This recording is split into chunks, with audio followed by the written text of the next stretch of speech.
अस्सलाम वालेकुम नाज़रीन, आप देख रहे हैं प्रोग्राम हॉटलाइन और आपको अंदाजा हो गया होगा कि आज के सब्जेक्ट पे हम बात जो करेंगे वो क्रिकेट के हवाले से मोहम्मद आसिफ और सलमान बट को 12 रुकनी ज्यूरी जिसमें 6 खवातीन शामिल थी और 6 मर्द हजरात शामिल थे, उन्होंने 10 ने फैसला उनके खिलाफ दिया और सलमान बट को पैसा लेने और स्पॉट फिक्सिंग के हवाले से सजा करार दी गई और मोहम्मद आसिफ को भी कसूरवार ठहराया गया इस हवाले से कि उन्होंने भी धोखाधड़ी की है, जबकि मोहम्मद आमिर और मजहर मजीद के हवाले से कहा जा रहा है कि जुमेरात को फैसला सुनाया जाएगा। कहा यह जाता है कि जनाब 7 साल तक इनको सजा भी हो सकती है। तारीख में अभी तक अगर हम देखें तो अगर आप नजर दौड़ाएं तो अजहरुद्दीन का भी नाम सामने आता है, इंडियन क्रिकेटर्स का भी नाम आता है स्पॉट फिक्सिंग और मैच के अंदर बार्गेन करने का या पिच की डिटेल्स बताने का या फिर मैच में आउट हो जाने का या कुछ भी इस हवाले से कि जिसमें कहीं ना कहीं कोई ना कोई धोखाधड़ी का चक्कर है। हम बात करते हैं हांसी क्रोनी के, जिन्होंने एडमिट किया था कि उन्होंने $1 लाख वसूल किए थे और ओपन प्रेस कॉन्फ्रेंस में उन्होंने बात की। हर्शल गिब्स का भी नाम आया, निकी रिमेंबर साउथ अफ्रीका के एक बॉलर थे, उन्होंने भी कहा कि जनाब उनको भी हांसी क्रोनी ने उस जमाने में $2.5 लाख की ऑफर की और यह सारा सिलसिला हुआ। सो ये कोई सिलसिला नया नहीं है। अगर देखा जाए वसीम अकरम साहब पर भी केस का ट्रायल चला और इसके अलावा हमारे दीगर बॉलर्स भी बात चली, मलिक साहब का भी नाम आता रहा इन चीजों में, एजाज अहमद साहब का भी नाम आता रहा इन चीजों में कि जी गालिबन शायद किसी न किसी बिलवास्ता बिलावास्ता मुलविस रहे। खैर, क्रिकेट के अंदर स्पॉट फिक्सिंग खत्म नहीं हो सकती क्योंकि ऐसा सिलसिला, इसको जितना भी ट्रांसपेरेंट किया जाए कहीं ना कहीं इसमें हमें प्रॉब्लम नजर आती है। आज के प्रोग्राम में हम बात करेंगे क्योंकि फैसला तो आपने सुन लिया क्या होगा, परसों और ज्यादा डिटेल्स पता चल जाएंगे, एग्जैक्ट सजा क्या हुई। सजा तो हो गई, लाइफ टाइम बैन लगेगा, क्या होगा क्या नहीं होगा। एक तो यह कि आज के प्रोग्राम का मेन मौजू होगा कि स्पॉट फिक्सिंग है क्या, किस तरीके से इसको रोका जा सकता है। हम बात करेंगे उन वकला से भी जो इस हवाले से कि इसमें किस किस्म की सजाएं होनी चाहिए या हो सकती हैं या होंगी, और हम बात करेंगे साबिक टेस्ट क्रिकेटर्स से भी कि क्या वजह है कि ये चीज सामने आती है, खेल को खेल की हद तक क्यों नहीं रखा जाता, इसमें जुआ क्यों आ जाता है, साउथ अफ्रीका का नाम लिया जाता है, दुबई का नाम लिया जाता है, हांगकांग का नाम लिया जाता है, इंडिया बॉम्बे का नाम लिया जाता है कि अरबों डॉलर्स तक की बेटिंग की जाती है, प्लेयर्स को खरीद लिया जाता है। आज के प्रोग्राम में भी किस्सा ये रहेगा नाज़रीन, ये जो ट्रायल हुआ पाकिस्तान के प्लेयर्स के खिलाफ करप्शन का, शायद ये तारीख में पहली दफा होगा कि एक सजा होगी। कहा यह जा रहा है कि उनको लंदन से बाहर निकलने नहीं दिया जाएगा, उनकी जमानत जरूर है, लेकिन क्या होगा डिटेल्स वो तो बाद में चलेंगे। इस वक्त टेलीफोन लाइन पर हमारे साथ मौजूद हैं साबिक टेस्ट क्रिकेटर इकबाल कासिम साहब। अस्सलाम वालेकुम जी। अस्सलाम वालेकुम जनाब। इकबाल कासिम साहब, आज का फैसला आपने देखा सुना, सारा डिटेल्स आपके सामने, कैसा देखते हैं सर, क्या तबसरा करेंगे इस पर? ये मैं सिर्फ इतना ही कह सकता हूँ जनाब, ये it's sad day for Pakistan के पॉइंट ऑफ व्यू से ये बहुत ही बुरा है क्योंकि ये बाकायदा अब ये हिस्ट्री में चला गई बात ये, और कभी कभी फ्यूचर में बात रेफरेंस कोट की जाएगी तो वो ये हिस्टोरिकल फैक्ट की हैसियत से सामने लाया जाएगा और पाकिस्तान का नाम भी आएगा और खिलाड़ियों का नाम भी आएगा, जो कि एक तही अफसोसनाक बात है। इकबाल कासिम साहब, आपका जब भी मैं सोचता हूं ना जी तो मुझे वो बैंगलोर का टेस्ट मैच याद आता है, मुझे आपका वो कैच याद आता है जिसमें आपकी आंखों में सूरज पड़ रहा था, आपकी वो विकेट्स याद आती हैं जो आपने इंडिया को जब शिकस्त दी और आप लोग जीते और एक मुल्क का वकार बुलंद किया, एक नाम रोशन किया, आज भी लोग आपको सलाम करते हैं। लेकिन दूसरी जानिब हम देखते हैं कि आजकल के दौर के जो क्रिकेटर्स हैं, ग्लैमर, मनी, पैसा, फेम, ये सब कुछ ले जाता है उस जगह पर जहां पर इस किस्म की जिल्लत का सामना करना पड़ता है। सर, उस दौर के क्रिकेट में और आज के क्रिकेट में क्या वजह क्या हुई कि ऐसा होना शुरू हो गया? देखिए, आपकी बात बिल्कुल दुरुस्त है कि उस जमाने में पैसा जो था वो एक तो था भी नहीं मार्केट के अंदर और ना ही क्रिकेट में इतना कोई पैसा आपको कमा सकते थे, रीजनेबल अमाउंट ऑफ मनी आपको मिलता था, लेकिन इकोनॉमी एतबार से और उस लिहाज से वो सब कंटेंट थे, लोग खुश थे, लोग कंट्री के लिए खेलते थे और एक कंपटीशन होता था जिसको हम पाकिस्तान प्राउड फील करते थे। जब ग्रीन ब्लेजर पहनते थे तो उसकी एक बड़ी, आप बिलीव कीजिए, सही रात नींद नहीं आती थी कि भाई अगर टेस्ट किसी को कैप मिलनी होती तो वो इतना एक्साइटेड होता था कि आप सोच नहीं सकते। अब जो है, क्योंकि एक तो हमारा ये जब से 92 वर्ल्ड कप हुआ इसके बाद से मार्केटिंग वालों ने इसको बहुत वो ज्यादा एक्सप्लोर किया है। अब इसमें पैसा बहुत आ गया है, इसमें कंज्यूमर आइटम्स की जितनी बड़ी बड़ी कंपनियां, कोक, पेप्सी, बड़े बड़े लोग इसमें इन्वॉल्व हो गए हैं ताकि ये एक प्रोडक्ट बन गई एक किस्म की। अब जब लड़के देखते हैं वो इतना सारा ग्लैमर, इतने सारे पैसे, इतनी सारे कॉन्ट्रैक्ट, इतने टीवी राइट्स, तो वो भी क्योंकि कम हमारे यहाँ लोग हैं जो अल्लाह का शुक्र नहीं अदा करते कि उनको जो कुछ मिल रहा है वो हक हलाल से वो कंटेंट हो, मगर वो फिर ज्यादा की दौड़ में लग जाते हैं। तो वो इसमें ये होता है कि पता नहीं चलता लोग किससे मिल रहे हैं, किससे बात कर रहे हैं, कौन इनका दोस्त है, कौन दुश्मन है। ये इतने एक्साइटेड होते हैं कि इनको समझ में नहीं आती बात। तो ये सब इस तरह से चीजें जो हैं ये फिर बाद में अंजाम यही होता है कि जो आपने देखा। इकबाल भाई ये बताइएगा कि ये स्पॉट फिक्सिंग जो है, कभी बॉल टेम्परिंग की बात होती है, कभी बात की जाती है कि जी सरफराज नवाज ने स्टार्ट किया आपका जो लेट स्विंग होता था, फिर इमरान खान ने महारत ली और फिर बाकी प्लेयर्स भी। कभी हम देखते हैं कि जी शाहिद अफरीदी साहब बॉल को बाइट करते हुए नजर आते हैं, कभी बॉल को अंगूठे से के नाखून से उसको रगड़ा जाता है, कभी कोक के ढक्कन से रगड़ा जाता है। ये भी सर वो सारे एथिकली क्रिकेट को सर इन तमाम चीजों से, इसमें मैं ये नहीं कह रहा कि कोई बड़ा नो बॉल जान के कराई जाए या जान के आउट हुआ जाए या कैच छोड़ दिया जाए, या बहुत सी चीजें नजर आती हैं एक प्लेयर के जो हम कह सकते हैं कि जिसके ऊपर शकूक और शुबात उभरते हैं। सर ये कभी खत्म होगा? ये जो बैटिंग होती है इंटरनेशनल लेवल पर अरबों डॉलर्स की, प्लेयर्स को कहा जाता है जी खरीद लिया जाता है। हांसी क्रोनिया की एग्जांपल आपके सामने, हर्षल गिब्स का नाम आता है, पैट्रिक सिनकॉक्स की कहानी भी सामने आती है, निकी बोये की, अजहरुद्दीन की, पाकिस्तानी प्लेयर्स के नाम सामने आते हैं। Can it ever be eliminated sir? बिल्कुल, आपने बात बड़ी जबरदस्त कही है। देखिए ये स्टिग्मा ये रहेगा, ये इंडस्ट्री से खत्म नहीं हो सकता। ये इसको चेक एंड बैलेंस करके आप इसको दबा के रख सकते हैं, इसके ऊपर कंट्रोल कर सकते हैं। बाकी ये है कि देखिए पहले मैच फिक्सिंग था, फिर स्पॉट फिक्सिंग हो गया, फिर फैंसी फिक्स, तो नए नाम आ रहे हैं, अब तो ये इंडिविजुअल पे भी चले जाएंगे। तो ये इसकी हेयर बिल्कुल ऐसे ही है जैसे मच्छर के, अब डेंगू हो गया, कोई दूसरा हो गया, कभी तीसरा हो गया। ये तरह तरह के जो शेप्स है इसके बदलते रहते हैं, तो और इसके असरात भी बदलते रहते हैं। तो इसी तरीके से मैच फिक्सिंग का जो है ये उनसुर कभी भी एलिमिनेट नहीं होगा। मैं स्टिल बिलीव करता हूँ कि इसको आप विजिलेंस रहकर कंट्रोल कर सकते हैं, इसको ऊपर आप नजर रख सकते हैं, इसको आप दबा के रख सकते हैं, मगर ये कहें कि ये एलिमिनेट हो जाए, मेरा नहीं ख्याल है ये एलिमिनेट। एनीवे सर बहुत बहुत शुक्रिया, thank you so much Iqbal Qasim साहब कि आप हमारे साथ हुए और आपने अपनी राय दी, आपकी जो अप्रोच थी, जिस तरह आप सोचते हैं इसके बारे में। इकबाल साहब का कहना यह है कि जी it can not be eliminated, खत्म ये नहीं हो सकती। हाँ, इस पर चेक एंड बैलेंस जरूर रखा जा सकता है। अब बात यह है कि इस पे किस किस्म का चेक एंड बैलेंस रखा जाए कि जी एक तरफ कहा गया जी टेलीफोन नहीं उठा सकते प्लेयर्स, या जब वो गैलरी में बैठे होते हैं मोबाइल फोन अटेंड नहीं कर सकते, या उनका फोन ट्रेस किया जाएगा, या उनका लोगों से मिलाना जो उसको भी ऑब्जर्व किया जाएगा। लेकिन क्या अगर एक प्लेयर ने जाती हैसियत में भी फिक्सिंग करनी है, बहसियत एक इनफरादी शख्सियत के कि जी मैं इतने रन पे आउट हूंगा, अब तो बैटिंग मैच पे नहीं होती, स्पॉट पे भी बात करते हैं इंडिविजुअल की कि ये प्लेयर 10 रन करेगा, सिंगल डिजिट में आउट होगा, या पहली बॉल पे आउट हो जाएगा, या कुछ भी। तो लिहाजा इस हवाले से भी देखना होगा कि इंडिविजुअल लेवल पे भी प्लेयर्स को किस तरीके से देखा जाएगा। Will just take a short break है जी, ब्रेक के बाद वापस आते हैं, हमारे मेहमान भी हमें ज्वाइन इन करेंगे स्टूडियोज में और हम अपनी बातचीत जारी रखेंगे।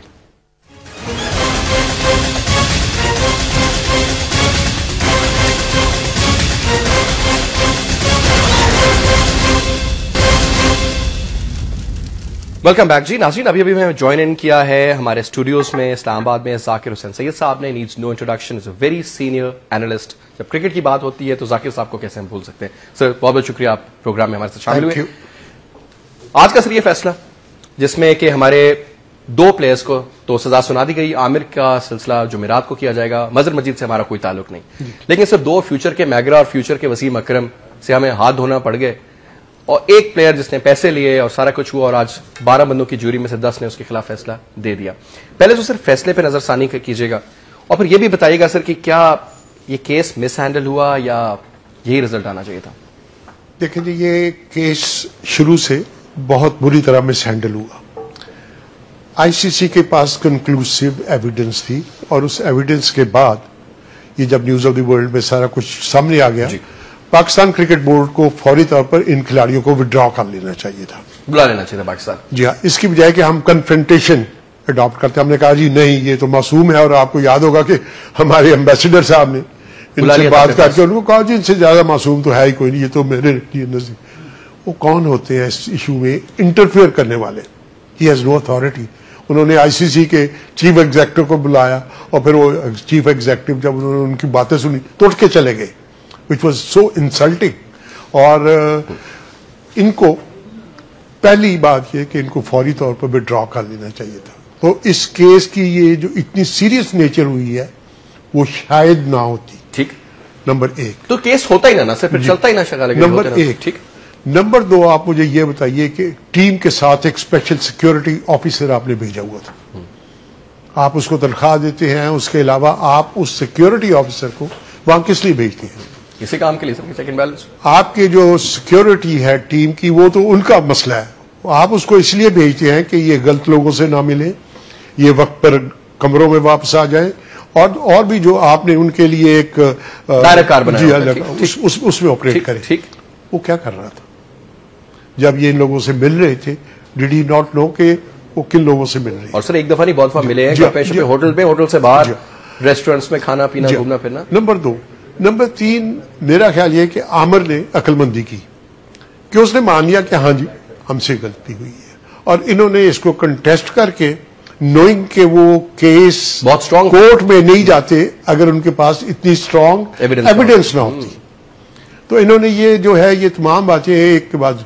लेकिन मुझे इसमें सबसे ज्यादा दुख दो बातों का है। एक तो ये कि पाकिस्तान की इतनी बदनामी हुई है कि आप सोच नहीं सकते कि खेलों के मैदान में अगर हमारे खिलाड़ी या कप्तान, उनको आप कोई क्रिमिनल एविडेंस के बाद सजा दे दें। सर सजा से मुझे ये बताएं, अब इसमें सजा है सर ये भी हो सकता है कि इनको फाइन किया जाए, इन पे कुछ अरसे के लिए बैन लगाया जाए, लेकिन ये भी सुनने में आता है कि 7 years तक की सजा भी हो सकती है। 2 to 7 years। सर अगर फर्ज करें इनको जेल हो जाए, is it possible? It is, there is a very strong possibility, क्योंकि उसमें जो दूसरा एक चार्ज है, corrupt payment, receiving corrupt payment, that can actually lead to jail. That has conclusive evidence कि आप फिर आपके खिलाफ क्रिमिनल चार्जेस के अगेंस्ट जो पनिशमेंट है वो हो जाए। अच्छा ये बताइए सर कि हमने हांसी क्रोनिया ने, आपको याद होगा, एडमिट किया था कि जी उसने वो पिच देखी और कुछ तबसरा दे दिया उसके ऊपर। पैट्रिक सिंह कॉक्स ने भी उसके ऊपर इल्जाम लगाया, $2.5 लाख की ऑफर उसको दी गई, आपको याद होगा। हर्षल गिब्स का नाम आता है, निकी बोये का नाम आता है, अजरुद्दीन का नाम आता है, सलीम मलिक पे भी इल्जाम लगते थे, इजाज अहमद पे भी लगते थे, अताउर रहमान एक हमारे बॉलर थे उन पे भी, अकरम साहब पे, वसीम अकरम पे भी इल्जाम लगते थे। कुछ चीजें प्रूव हुई नहीं हुई, कुछ को माफ कर दिया गया, जो भी कुछ हुआ। सर क्या दुनिया की तारीख में कभी ऐसा हुआ है कि कोई क्रिकेटर, जब से क्रिकेट स्टार्ट हुआ है, कि उसके ऊपर कोई इस तरह की एविडेंस हो, स्पॉट फिक्सिंग, मैच फिक्सिंग और व्हाटएवर इलीगल एक्टिविटी, जी, जो रिजल्ट या उस वक्त के हिसाब किताब इसमें पैसों का लेन देन हो, उसको सजा हुई हो सर? जी नहीं, अगर खुदा न खास्ता ये होता है जुर्माना या ये, this is going to be history, very unfortunate history. लेकिन मैं ये कह रहा हूं कि आपकी टीम जो है, आप देखें कि उसके लिए जब हर बार वो बाहर जाएगी, वो फील्ड में जाएगी, तो उस पर किस किस्म के नारे लग सकते हैं। नंबर एक। नंबर दो, ये आपकी टीम का कप्तान था, who suppose to be a role model, वो दूसरों के लिए एक रोल मॉडल के कप्तान है, ये पढ़ा लिखा है, ये टीम को लीड करता है, और वो आदमी जो है वो इस किस्म के इल्जामात की जद में आकर मुजरिम करार पाए। मेरे ख्याल है इस मुल्क की इससे ज्यादा बदकिस्मती हो नहीं सकती। सर क्या वजह क्या है sir? Is it the glamour, the money, fame, अयशियां? और किसी जमाने में सर बड़े सादे होते थे क्रिकेटर्स, आई रिमेंबर, आपको याद होगा। अब तो सर माहौल ही कुछ और हो गया सर। देखिए जी, मेरा एक बड़ा ईमान है, और वो ईमान ये है कि अगर आप हिर्स की दलदल में एक दफा फंस जाएं तो फिर आप बाहर नहीं निकलते। ये एक ऐसी दलदल है, जब आप इसमें पहला पांव रखते हैं तो उसके बाद वो आप बाहर नहीं खींच सकते, फिर वो आपको आगे ही जाना और नीचे ही जाना पड़ता है, और ये हिर्स की दलदल है जिसमें ये लोग फंसे हैं। सर ये स्पॉट फिक्सिंग, मैच फिक्सिंग, चले सर एक में कुछ प्लेयर्स को जी कहा जी मैच में बुकी साहब होते हैं, सिस्टम होता है, पूरी दुनिया में हमने देखा, साउथ अफ्रीका की मार्केट लें, बम्बई के लें, दुबई बहुत बड़ा एक सेंटर बन चुका है, हांगकांग इज अनदर सेंटर कि सर अरबों डॉलर्स का जुआ खेला जाता है। ठीक है, कुछ सर कुछ को इमरान खान साहब इस तरह डिफेंड करते हैं कि कुछ इस तरह के होते हैं कि if you have the right and correct know how of cricket, तो स्टॉक मार्केट की तरफ साथ उन्होंने उसको कहा था कि उसको आप प्ले कर सकते हैं, उसके रेट्स होते हैं सिस्टम। ठीक है, एक तरफ से प्लेयर्स को खरीद लिया जाता है। ये फरमाइएगा सर कि ये बताइए कि ये जो हम जब बात करते हैं कि जनाब इंडिविजुअल प्लेयर के एक्ट पे, कि मैं जी एक खिलाड़ी हूं और मैं अपने किसी कजन का, मैं राब्ता ही नहीं करता और मैं इंडिविजुअल लेवल पे कहता हूं हाँ यार मैं तुम्हारे साथ फोन पे भी बात नहीं करता कि हाँ चौथे ओवर में ये करूंगा, 5वें में लूज बॉल फेंकूंगा या वाइड करा दूंगा और तुम बैटिंग करना, तो सर इस चीज को तो नहीं रोका जा सकता ना? नहीं रोका जा सकता है। कैसे? एग्जाम्पलरी पनिशमेंट, जब लोगों को पता हो कि इस जुर्म की सजा मिलेगी तो वो उससे जो है नहीं वो इस जुर्म लेकिन उसको प्रूफ कैसे किया जाएगा? ये प्रूव करना बहुत आसान है। अच्छा सर, इस पे मैं आपके तरफ सरफराज नवाज साहब ऑनलाइन विद अस। अस्सलाम वालेकुम सरफराज नवाज साहब। वालेकुम सलाम। खैरियत से आप? सलाम sir, thank you so much. पता चला था कि आप अभी अभी इंग्लैंड से पहुंचे हैं और थके हुए हैं, लेकिन बहुत शुक्रिया कि प्रोग्राम में शामिल हुए।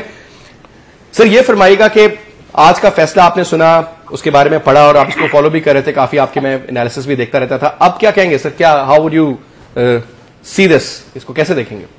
देखिए, मैं वहाँ कोर्ट पे भी जाता रहा हूँ। इंटरेस्ट के ये जुए में जो मैंने कई सालों से बात उठाई हुई थी, और यहाँ हुकूमत ने और पीसीबी और प्लेयर मजाक बनाया हुआ था।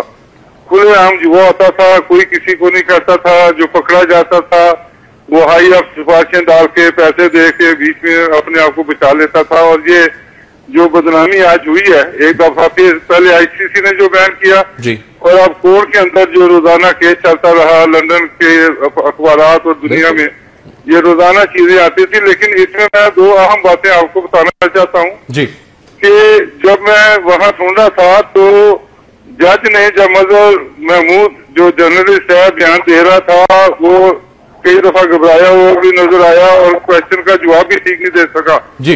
उस पर फिर जज ने जूरी को बताया कि ये जो बातें हो रही हैं, हम एक आदमी के ऊपर बिलीव नहीं करेंगे, हमें ठोस सबूत चाहिए, क्योंकि ये प्लेयरों की जिंदगी का मामला है। ठीक बात। इसलिए ये चीजें जो सामने आ रही हैं कोई अच्छी वजह नजर नहीं आ रही। तो उसके बाद फिर आप देखें कि जब एक न्यूज ऑफ द वर्ल्ड की अब क्रेडिबिलिटी भी आप देखें कि वो बंद हो चुका है। जूरी ने भी इसको नोटिस दिया, पहले भी गैर कानूनी इलीगल हैकिंग जो करते रहे हैं रिकॉर्डिंग, वो भी मतलब कि अच्छा नहीं समझा जाता। तो जूरी का जो कल फैसला है उसका आप अगर सामने देखें तो वो प्लेयरों के हक में था। आज का फिर जज ने सुबह उनको फिर कहा कि आप दोबारा रीथिंक करें, तो दूसरा फैसला फिर उन्होंने बदल के फिर ये आ गया कि प्लेयरों के खिलाफ गिल्टी कर दिया। अब ये एक बड़ी डिबेटेबल बात है कि ये एक दिन पहले कुछ फैसला और उसके बाद फिर लंदन किया जो प्रोसिक्यूटर और इंग्लैंड की पुलिस की जो बदनामी और बेइज्जती होनी थी कि इन्होंने गलत काम किया और प्लेयरों को बदनाम कर रहे हैं। तो मेरा ख्याल है कि हो सकता है कोई ऐसी गड़बड़ की वो बाद में कि वो जो नहीं मान रहे थे उनको दोबारा जूरी को उन्होंने कहा। देखें, जूरी का मैंने देखा है 6 औरतें और 6 मर्द। उसमें जो 8 आदमी अंग्रेज थे, 3 सियाफाम थे और 1 एशियन लुकिंग था। तो मेरा ख्याल है कि ये एक मुतजाद फैसला हुआ, कल कुछ और आज कुछ। जी सर, क्विकली ये फरमाइएगा सर कि आप समझते हैं कि कुछ जूरी के जो मेंबरान थे 12 लोग, इनको कोई दबाव डाला गया या कोई प्रेशर में? देखें, एक दिन जो फैसला वो तो प्लेयरों के हक में था और उसके वो 10-2 का जो फैसला होता है उससे अगर कम हो जाए 9-3 का या 8-4 का, तो इट मीन्स के प्लेयर जो है वो ये जीत गए केस और जो प्रोसिक्यूशन है वो केस हार गई है। तो ये तो मैं अब ये देखें, एक डिबेटेबल बात शुरू हो गई है ना। प्रेशर पड़ सकता है क्योंकि इंग्लैंड की पुलिस की इज्जत का मामला था, इंग्लैंड के प्रोसिक्यूटर की इज्जत का मामला था। तो जज ने फिर उनको दोबारा वक्त दिया, तो उन्होंने फिर दूसरा डिसीजन लेके बाहर आ गया। तो ओवरनाइट जज ने कोई ना कुछ जरूर हुआ होगा। जी एनीवे सर, बहुत बहुत शुक्रिया सरफराज नवाज साहब, thank you so much. Will just take a break है जी। ब्रेक के बाद वापस आते हैं, हमारे साथ मौजूद हैं जाकिर हुसैन सैयद साहब और गुफ्तगू यहीं से दोबारा शुरू करेंगे।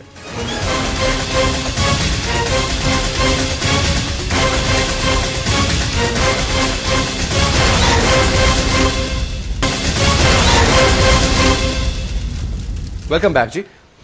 जाकिर हुसैन सैयद साहब, ये बताइएगा कि जिस तरह सरफराज नवाज ने कहा कि जी 12 लोगों की जूरी, 8 गोरे, 3 सियाफाम, 1 एशियन, और फिर उन्होंने जो पहले फैसला दिया था वो कंपैरेटिवली मुख्तलिफ फैसला था और गालिबन प्लेयर्स के फेवर में था, और फिर जो फैसला आया वो 10-2 का रेशियो उसमें निकला जो प्लेयर्स के अगेंस्ट आ गया।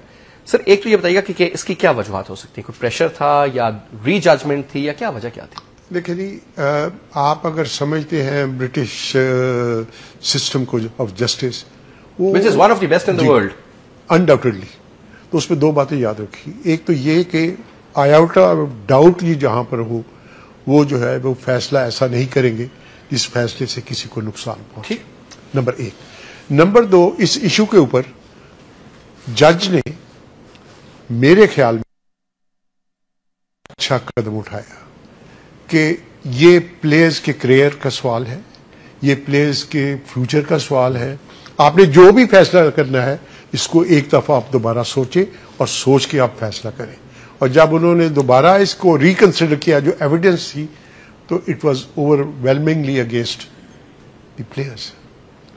उनको ये कोई और सिस्टम तो नहीं है कि जी उन्होंने कहा कि अच्छा जी हम खिलाड़ियों के खिलाफ जो है वो आपको दे देंगे, नहीं। उन्होंने दोबारा एविडेंस जो थी उसको देखा। उन्होंने देखा कि वो जो लोग सपोर्ट कर रहे हैं इस वर्डिक्ट को, उनकी बेसिस क्या है। अगर प्लेयर्स का डिफेंस है तो उसके स्ट्रांग पॉइंट्स क्या है, ठीक है। और वो दोनों पूरे एनालिसिस जी उन्होंने उसके बाद उन्होंने देखा कि बैलेंस क्या बनता है। और ये मैं बिल्कुल इस चीज को मानने के लिए तैयार नहीं हूं कि जी पाकिस्तान के खिलाफ ये फैसला हुआ, नॉट एट ऑल। 12 मेंबर की ज्यूरी थी, 1-2 बंदा जो है उसके मतलब आप कह सकते हैं कि जी उसका एक डिसीजन जो है वो इसका अपना पर्सनल एंगल था। इट्स ए बिग ज्यूरी और you must give credit to the जज कि उसने इतनी बड़ी ज्यूरी ली, बिकॉज अल्टीमेटली ये जो इवेंट है ये it is historic for 2 reasons. इस तरह की एविडेंस के बाद प्लेयर्स को करप्ट पेमेंट का जो केस है क्रिमिनल बन जाता है, वो हुआ नहीं हिस्ट्री में। नंबर ये एग्जाम्पल बन गई ना फिर उनके लिए। जी, नंबर 1 क्रिकेट में ये ऐसा नहीं हुआ। नंबर 2, वो ये चाहता था कि इससे पहले कि ये फैसला हो, everybody should be very clear in his mind कि जनाब फैक्ट्स क्या है।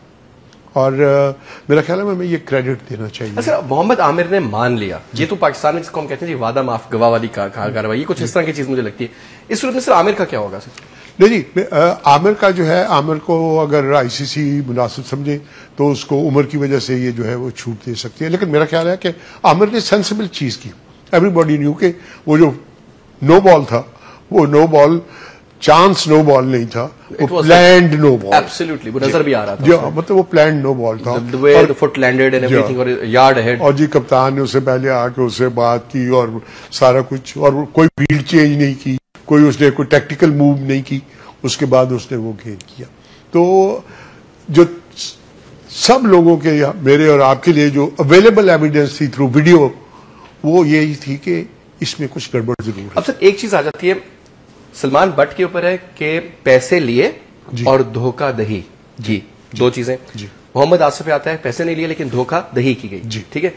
तो सर इसमें नजर ये आ रहा है कि सलमान बट का जो सजा होगी वो कंपैरेटिवली मोहम्मद आसिफ से बड़ी होगी। अगर जो 4 में से 1 केस प्रूव हुआ ना मोहम्मद आसिफ के जो एलिगेशंस थी उनमें,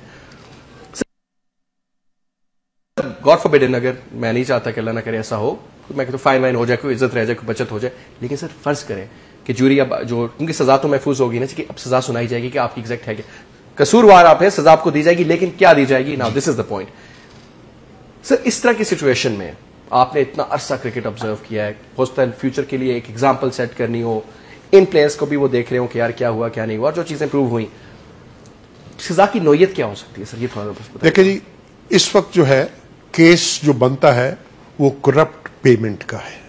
करप्ट पेमेंट के ऊपर क्रिमिनल केस बन जाता है, जैसे रिश्वत होती है। जी, चीन में इसकी सजा सर आप जानते हैं कि क्या है? जी, और उसमें जो सजा है 2 साल से 7 साल की सजा है अकॉर्डिंग टू देयर लॉ।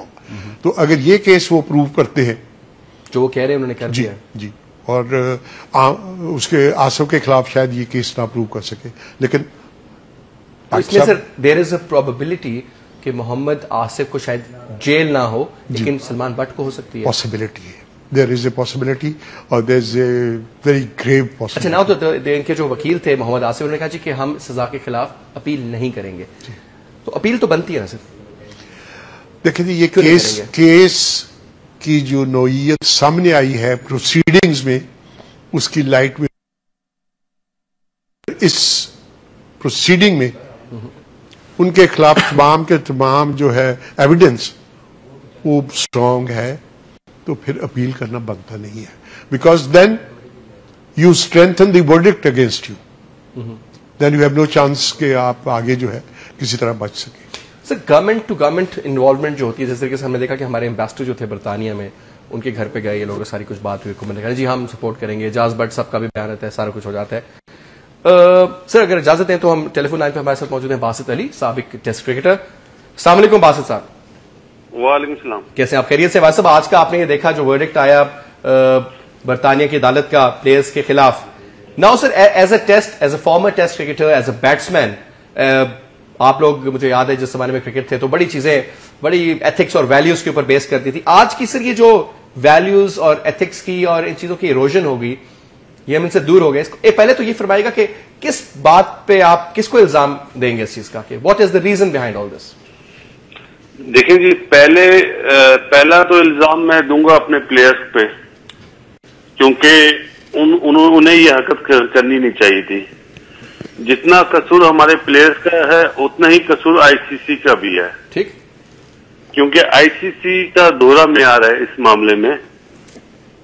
आप ये देखें कि सुरेश रायना जो इंडियन प्लेयर था, वो श्रीलंका में उसके साथ एक स्टोरी आई थी। बिल्कुल, मुझे याद है। आईसीसी ने वो फौरन छुपा दी स्टोरी, क्योंकि इंडियन बोर्ड की वजह से आईसीसी को स्पॉन्सरशिप मिलती है और आईसीसी टोटली हाईजैक हुआ है इंडियन क्रिकेट बोर्ड के हाथों।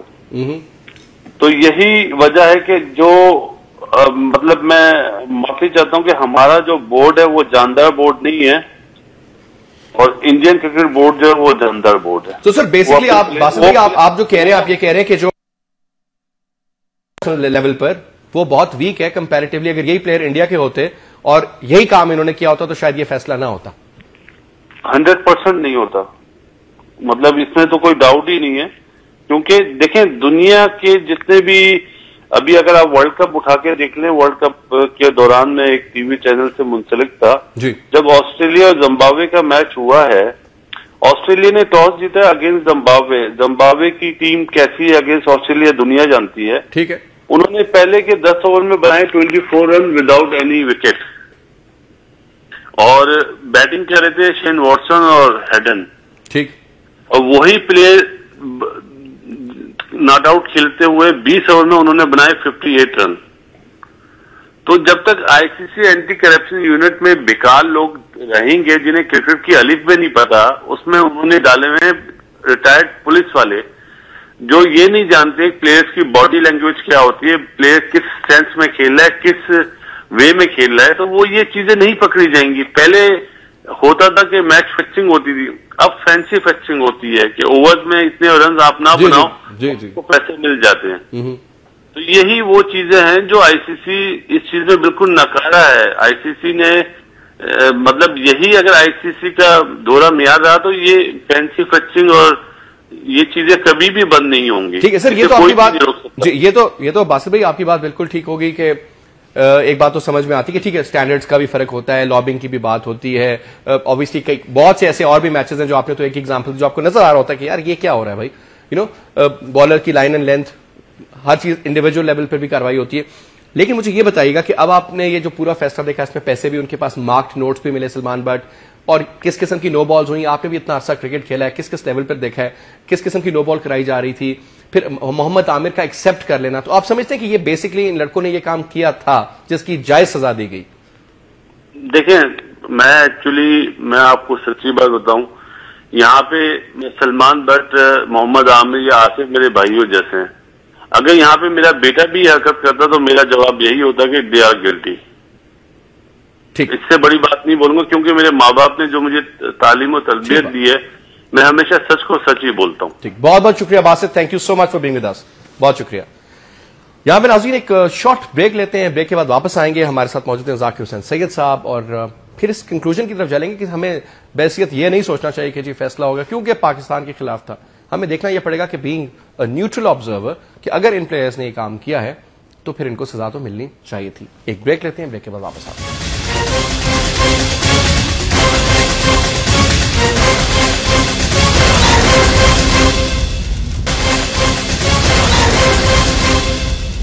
वेलकम बैक जी। प्रोग्राम आप देख रहे हैं हॉटलाइन, और गुफ्तगू का जो अब है मोड वो ये है कि आया कि फैसला अब हमें एक्सेप्ट करना है तो किस तरीके से करना है। बहुत से लोग ये कहते हैं क्योंकि जी ये मुसलमान प्लेयर्स थे लिहाजा इनके साथ ज्यादती हुई, क्योंकि ये पाकिस्तानी थे ज्यादती हुई, और ये इंडियन होते तो ऐसा ना होता। तो मैं थोड़ी सी एग्जाम्पल यहां पे कोट करना चाहूंगा मोहम्मद अजहरुद्दीन की, बल्कि सर ताकि साहब आप बताइए कि हुआ क्या था वो किस्सा। देखिए जी, अजहरुद्दीन को उन्होंने कसूरवार जाना, ठीक, और उसके जानने के बाद फिर उन्होंने उसके खिलाफ बड़ा स्ट्रिक्ट एक्शन लिया। बहुत जबरदस्त बैट्समैन, बहुत अच्छा कप्तान, दो क्वालिटीज एक टीम के लिए कितनी क्रूशल होती हैं, लेकिन इसके बावजूद उन्होंने उसके ऊपर बैन कर दिया, नंबर एक। नंबर दो, और बैन इस किस्म का लगाया, कमेंट्री बॉक्स में जाके बैठा वो कमेंट्री करने के लिए एज एन एक्सपर्ट, वहां से उसको उठा के बाहर भेज दिया गया।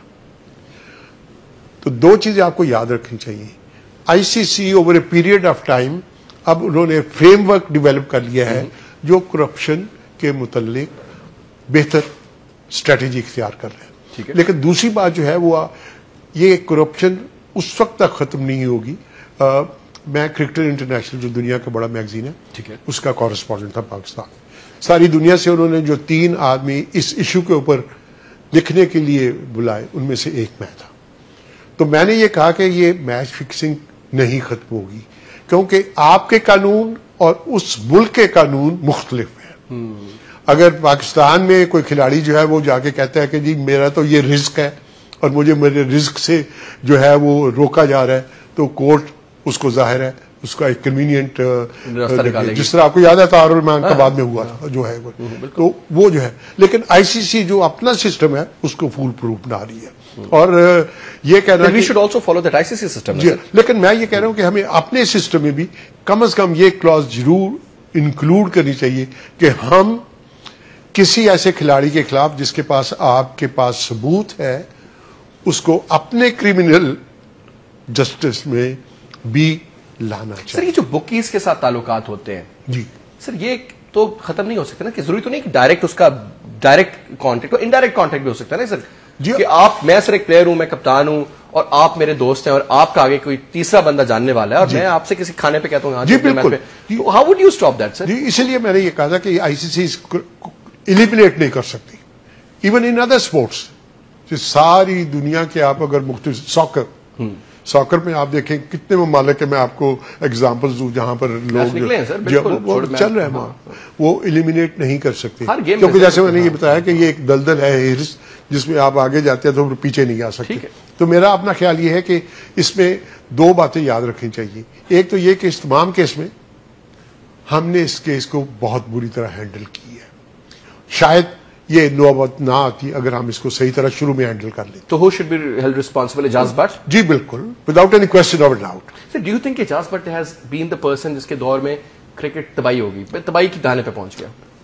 आपने अगर ये 3 साल का आप एनालिसिस करें तो आप देखेंगे कि मैनेजमेंट और एडमिनिस्ट्रेशन जो क्रिकेट की थी इस मुल्क में, उसको हर एंगल से आपने तबाह किया। असल मैं आपको छोटा सा एग्जाम्पल देता हूं।